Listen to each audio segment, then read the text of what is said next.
We are continuing our coverage of the big election going on here, not just nationwide, but right here in Hamilton County. And for that, we have Hamilton County Republican Chairperson Mark Harrison, who is joining us. Mark, thanks for carving out the time in a very busy schedule.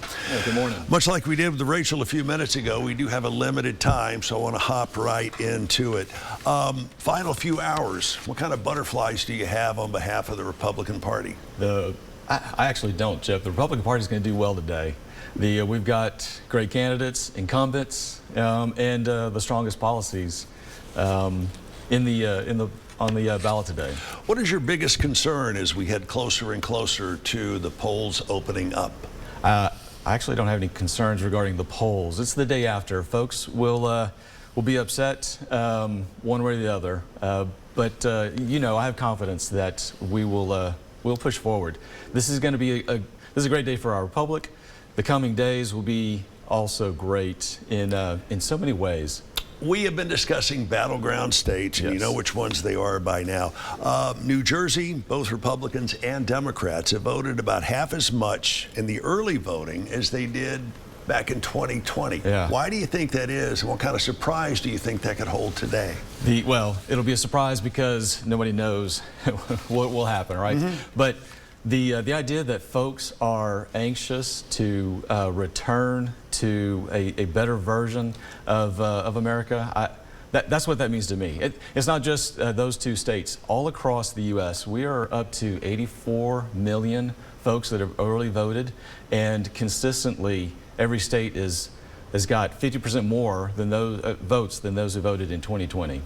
Wow. Yes, this is pretty amazing statistic, isn't it? Exactly. Do you think there are any of the proverbial last-minute surprises that lie ahead over the next few hours? I don't expect any that are coming up, but I think that one of the things that folks will remember from this election is President Biden's slip in calling Republicans garbage. That was unfortunate, but that will be one of those things that folks will talk about for years to come.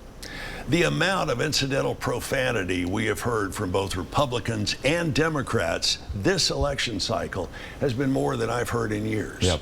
That goes back to that passion. We've got folks showing up in greater numbers. It's because they are very passionate about this election. This is a watershed moment for us. In our neighboring state of North Carolina, Republicans are up 42,000 votes as opposed to 2020. 2020 Democrats were up 235,000 votes. Do you think that means that the Republicans are safe to count on North Carolina? I believe we can count on South Carolina, but I don't think that is the reason why. It's not the numbers, it's those policies I was referring to. If you had to sum it up in 30 seconds or so, what's the biggest difference or the biggest change from the 2016 election to the 2020 to the 2024? Yeah, I find those elections interesting with respect to the forecasting. The 2016, Hillary was ahead by 4%, and Trump pulled that out.